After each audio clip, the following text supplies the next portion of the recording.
So our last topic in this chapter is the halogenation, then Friedel-Crafts reaction, then nitration. These three reactions are remaining, okay, and uses of alcohol, phenols and ether.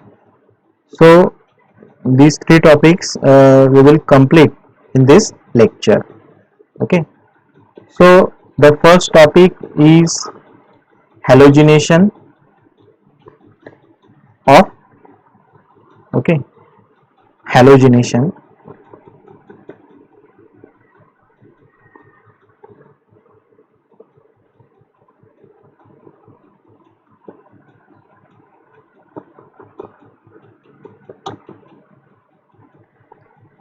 So what happen in halogenation? In halogenation, the anisole undergoes bromination, okay. I think ये हो चुका है शायद halogenation reaction. तो इसमें 90% P bromo anisole तैयार हुआ था एंड दूसरा 10% वाला ortho bromo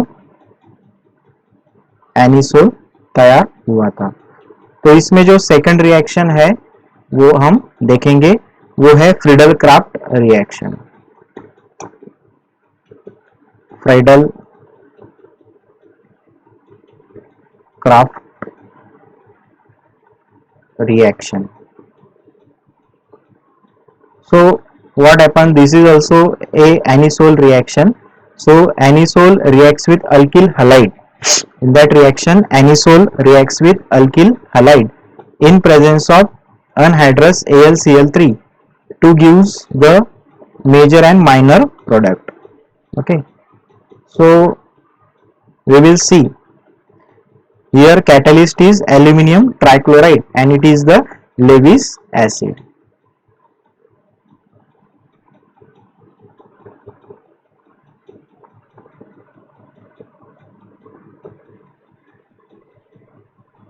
So this is anisole when react with methyl chloride in presence of anhydrous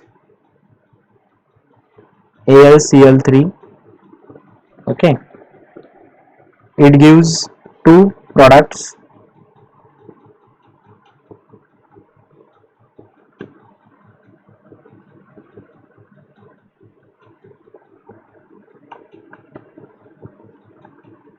This is and this is another product.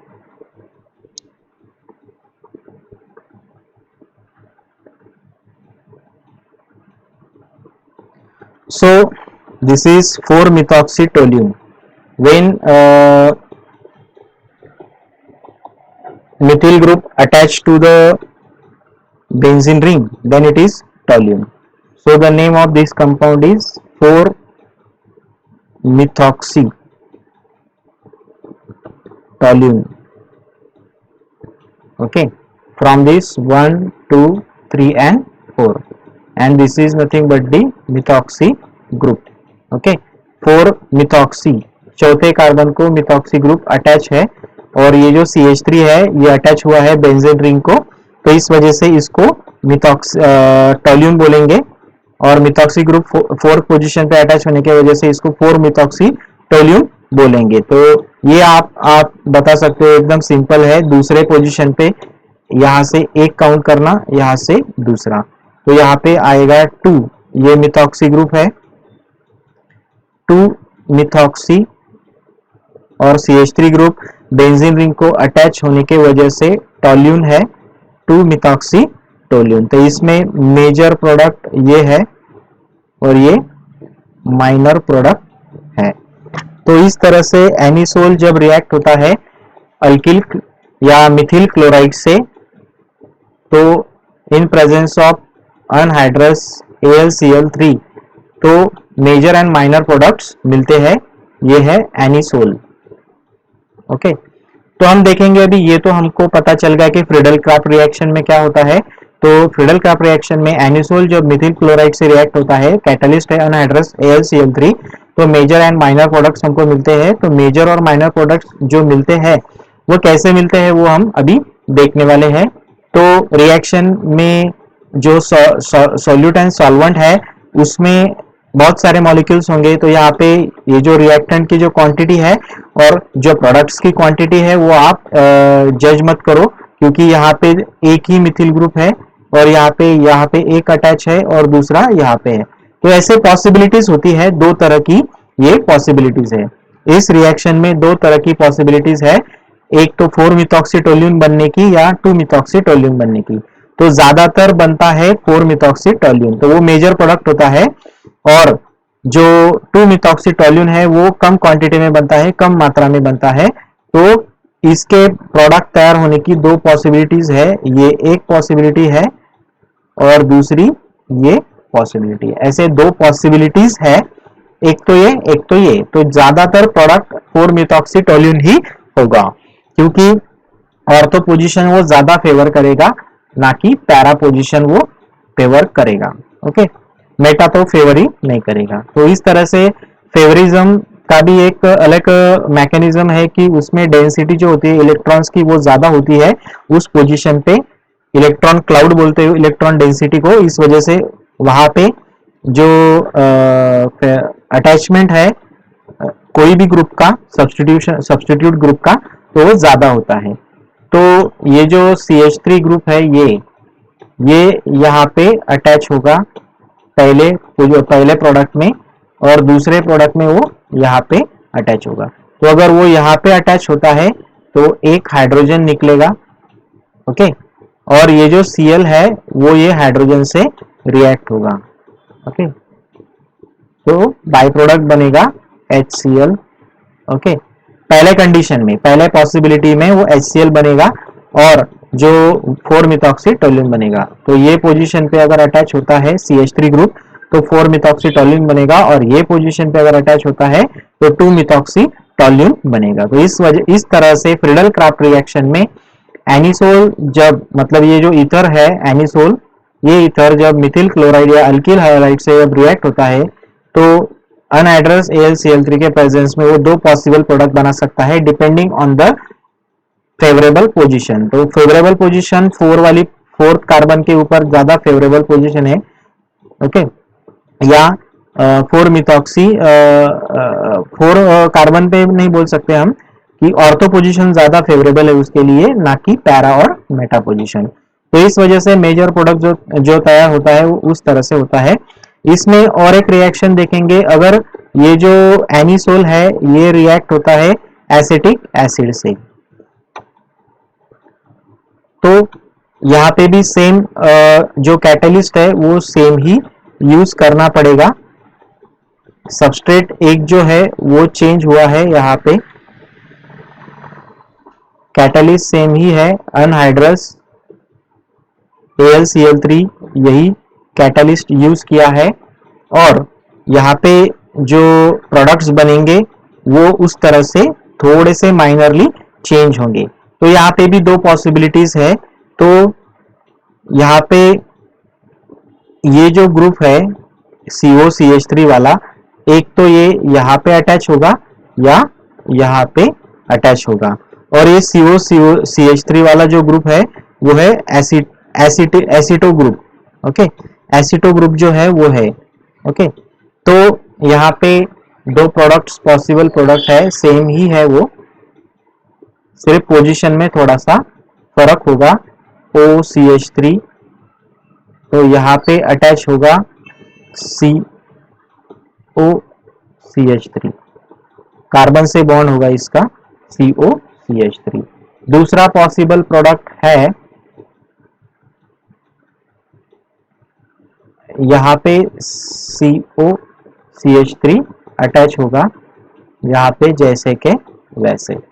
तो यहाँ पे पहले नंबर से अगर काउंट किया जाए तो 1 2 3 और 4, यहाँ पे 1 और 2।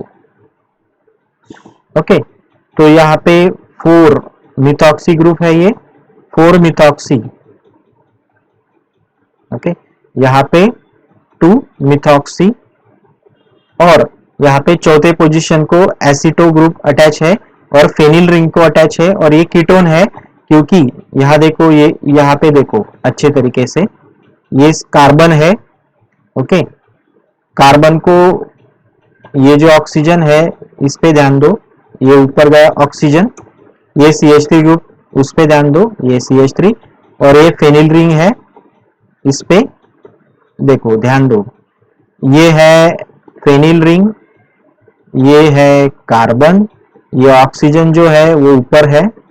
ओके, और ये CH3 ग्रुप जो है वो ये है। तो इस तरह से ये कीटोन है, क्योंकि कीटोन में दो अल्किल ग्रुप होते हैं, ये एक अल्किल ग्रुप है और एक एरिल ग्रुप है। तो कीटोन में दो अल्किल, दो एरिल, या एक अल्किल और एक एरिल ऐसे ग्रुप होते हैं कीटोन में।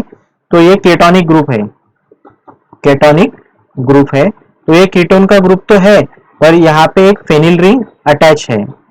यहाँ पे क्या अटैच है? ये फेनिल रिंग अटैच है। तो फेनिल रिंग अगर कीटोन को अटैच है तो वो फेनॉन हो गया। फेनिल रिंग का PHEN लेना है पहले, और कीटोन का ONE लेना है।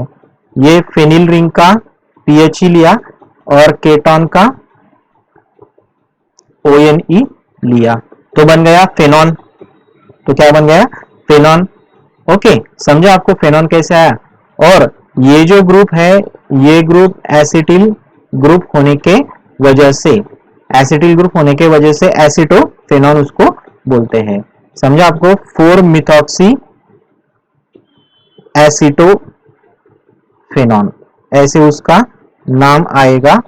2 मिथॉक्सी एसिटो फेनॉन, ऐसे उसका नाम आएगा। तो ये माइनर प्रोडक्ट है सेम, और ये मेजर प्रोडक्ट है। तो इस तरीके से ये फ्रीडल क्राफ्ट असाइलेशन का रिएक्शन था। थोड़ा कॉम्प्लेक्स था समझने के लिए, पर आप समझो कि दो पॉसिबल प्रोडक्ट्स तैयार होते हैं। अगर हम अल्किल हलाइड यूज करेंगे तो हमको टॉल्यून मिलेगा, और अगर हम एसिटिक एसिड CH3COH, ओके, ये अगर यूज करेंगे एसिटिक एसिड, तो हमको एसिटोफेनॉन मिलेगा। ओके, टॉल्यून एंड एसिटोफेनॉन मिलते हैं। अगर हम सबस्ट्रेट चेंज करते हैं, मिथिल क्लोराइड के बजाय एसिटिक एसिड का अगर हम यूज करेंगे, तो हमको प्रोडक्ट भी अलग तरह के मिलेंगे। तो इस तरह से ये दो रिएक्शन थी।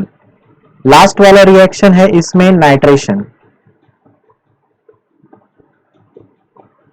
नाइट्रेशन, तो इसमें भी एनिसोल लेना है। तो ये एनिसोल जब रिएक्ट होता है नाइट्रिक एसिड से सल्फ्यूरिक एसिड के प्रेजेंस में, तो मिक्सचर मिलता है, ऑर्थो और पैरा का मिक्सचर मिलता है। तो ऑर्थो नाइट्रो एनिसोल मिलेगा या पैरा नाइट्रो एनिसोल मिलेगा। तो देखेंगे हम कि पहले एनिसोल का स्ट्रक्चर ड्रॉ करते हैं हम।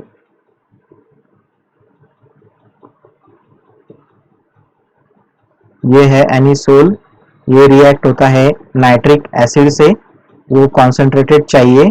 उसके बाद कॉन्सेंट्रेटेड H2SO4 ये कैटलिस्ट है, इसके प्रेजेंस में ये रिएक्ट होता है। तो इसमें भी दो पॉसिबल प्रोडक्ट है, एक तो पैरा पोजीशन पे या एक तो ऑर्थो पोजीशन पे अटैच होगा ग्रुप, NO2 ग्रुप अटैच होगा।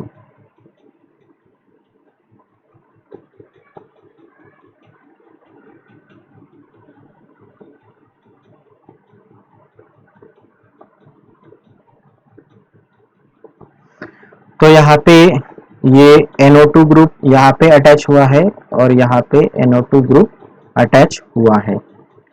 ओके, तो ये जो है ये है 4, यहाँ से कैलकुलेट करेंगे 1 2,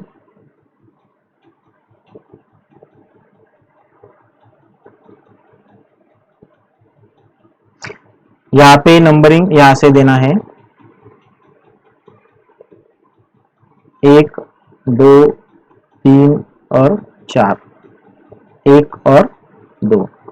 तो यहाँ पे आ गया 4 नाइट्रो एनिसोल। ओके, ये पूरा ग्रुप जो है ये एनिसोल का है, और चौथे नंबर के पोजीशन पे नाइट्रोजन डाइऑक्साइड ग्रुप प्रेजेंट है, इस वजह से इसका नाम आया 4 नाइट्रो एनिसोल। इसका नाम आएगा ऑब्वियसली, आपको पता है, 4 नाइट्रो एनिसोल। तो ये हो गया मेजर प्रोडक्ट, ये हो गया माइनर प्रोडक्ट। तो ये मेजर और माइनर जो है वो कुछ रूल के तहत होता है, मेजर और माइनर। सेडजेप रूल है, जैसे कि मार्कोनिकॉप्स या एंटी मार्कोनिकॉप्स रूल है, उसके तहत ये मेजर या माइनर प्रोडक्ट हम डिसाइड कर सकते हैं कौन सा मेजर। या अगर एक्सपेरिमेंटली विजुअली अगर हम देखा जाए तो जो प्रोडक्ट टेस्ट ट्यूब में ज्यादा मिलेगा वो होगा मेजर, ज्यादा क्वांटिटी में मिलने वाला प्रोडक्ट होगा मेजर, और कम क्वांटिटी में मिलने वाला प्रोडक्ट होगा माइनर। तो जैसे कि वो ग्रुप फेवरेबल पोजीशन को एक्वायर करता है तो वो मेजर प्रोडक्ट बन जाता है। तो यहाँ पे ये जो HNO3 है यहाँ से NO2 ग्रुप निकलेगा और वो एक तो इस पोजीशन में जाएगा, एक तो वो इस पोजीशन में जाएगा। तो बचा है HNO ये बचा है। तो वो रिमेनिंग ये बाई प्रोडक्ट है, उससे हमको ज्यादा कुछ लेना देना नहीं है, और ज्यादातर बाई प्रोडक्ट भी बुक में लिखे नहीं है। तो आप रिएक्शन ध्यान में लो कि क्या है, कि बाई प्रोडक्ट क्या आएगा वो जाने दो। तो NO2 जो है वो ऐसे अटैच होता है, एक तो वो चौथे पोजीशन पे, तो ऑर्थो पोजीशन को वो ज्यादा फेवर करता है। मैंने पहले भी बोला कि ऑर्थो को ज्यादा क्यों फेवर होता है, क्योंकि इलेक्ट्रॉन क्लाउड या इलेक्ट्रॉन डेंसिटी ज्यादा होती है, और इलेक्ट्रॉन डेंसिटी जहां पे ज्यादा होती है ओके, वहां पे उसका अट्रैक्शन ज्यादा होता है। ग्रुप जो है वो अट्रैक्ट हो जाता है, वहां पे group attracted towards such a cloud, इस क्लाउड के तरफ अट्रैक्ट होते हैं ओके। यहाँ पे इलेक्ट्रॉन क्लाउड इससे कम होगा, इसमें इलेक्ट्रॉन क्लाउड ज्यादा होगा ऑर्थो पोजीशन में, और पैरा पोजीशन में इलेक्ट्रॉन क्लाउड थोड़ा कम होगा, तो इसका अट्रैक्शन भी कम होगा ओके। और मेटा पोजीशन में तो बिल्कुल भी नहीं होगा, क्योंकि वो फेवर ही नहीं कर रही है। तो इस तरह से ये एनिसोल का रिएक्शन हमने देखा, नाइट्रेशन वाला रिएक्शन। यहाँ पे नाइट्रोजन डाइऑक्साइड ऐड हो रहा है उस कंपाउंड में, और 4 नाइट्रोसो या 2 नाइट्रो एनिसोल बना रहा है। तो इसमें जो क्वांटिटी ज्यादा मिलेगी वो मेजर प्रोडक्ट होगा, और जो क्वांटिटी कम मिल रही है वो माइनर प्रोडक्ट होगा। तो लास्ट टॉपिक इसमें देखते हैं हम कि यूजेस क्या क्या है अल्कोहल के ओके। यूजेस अल्कोहल के क्या क्या है, फेनॉल के क्या क्या है, एंड ईथर के क्या क्या है।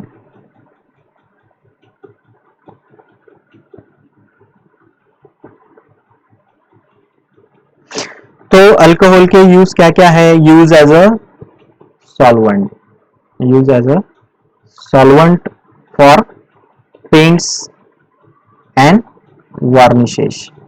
वार्निशेस मतलब लकड़ी को कलर देते हैं, उसको वार्निशिंग बोलते हैं।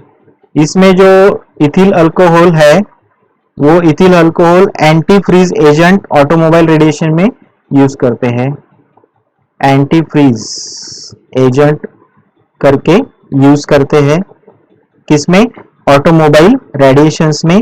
ये भी सॉल्वेंट करके यूज कर सकते हैं ओके। तो इस तरह से ये यूजेस थे अल्कोहल के। कौन कौन से यूजेस है कि ये जो मिथिल अल्कोहल है, ये मिथिल अल्कोहल सॉल्वेंट करके यूज होता है, और वो पेंट्स में और वार्निशेस में यूज होता है। एंड इथिल अल्कोहल जो है एंटी फ्रीज एजेंट है, automobile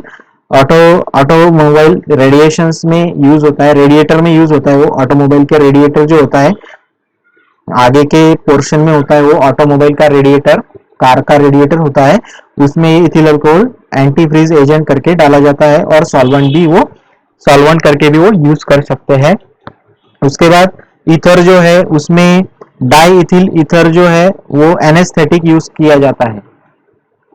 die ethyl sorry phenol में लिख रहे हैं हम, डाई इथिल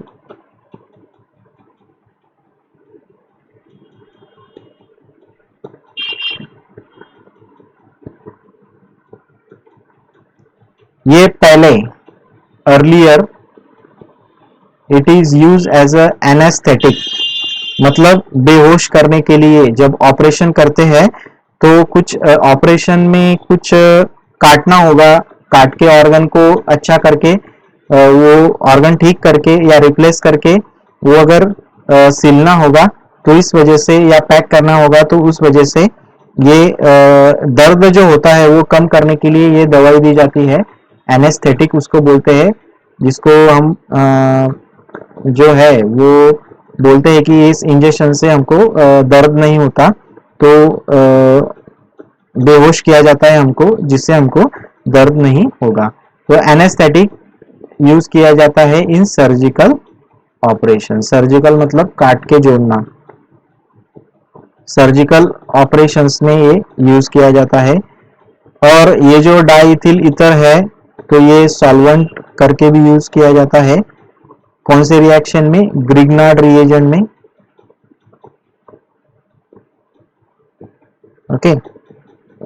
उसके बाद फैट्स में, वैक्सेस में एंड ऑयल में, इसमें ये डिजोल्व होते हैं। फैट्स डिजोल्व होते हैं डाइथिल ईथर में, वैक्सेस एंड ऑयल भी डिजोल्व हो सकता है, ग्रिग्नार्ड रिएजेंट भी डिजोल्व हो सकता है, क्योंकि ये सॉल्वेंट करके काम कर सकता है। उसके बाद लास्टली हम देखेंगे कि फेनॉल के यूजेस क्या है। तो फेनॉल फॉर्मलाइड रेजिन्स तैयार करने के लिए ये यूज किया जाता है। फेनॉल फॉर्मल्डिहाइड रेजिन्स तैयार करने के लिए यूज किया जाता है। एग्जांपल है बैकेलाइड। ओके। तो एंटीसेप्टिक करके भी यूज किया जाता है फेनॉल, मतलब अगर हमको लगा है कहाँ पे तो वॉश करने के लिए। ओके। तो एंटीसेप्टिक किस किस में यूज किया जाता है? जैसे कि एयर फ्रेशनर में यूज किया जाता है। एंटीसेप्टिक मतलब बैक्टीरिया या इसको वो मारता है, एंटी फ्रेशनर। उसके बाद डिओड्रेंट्स में,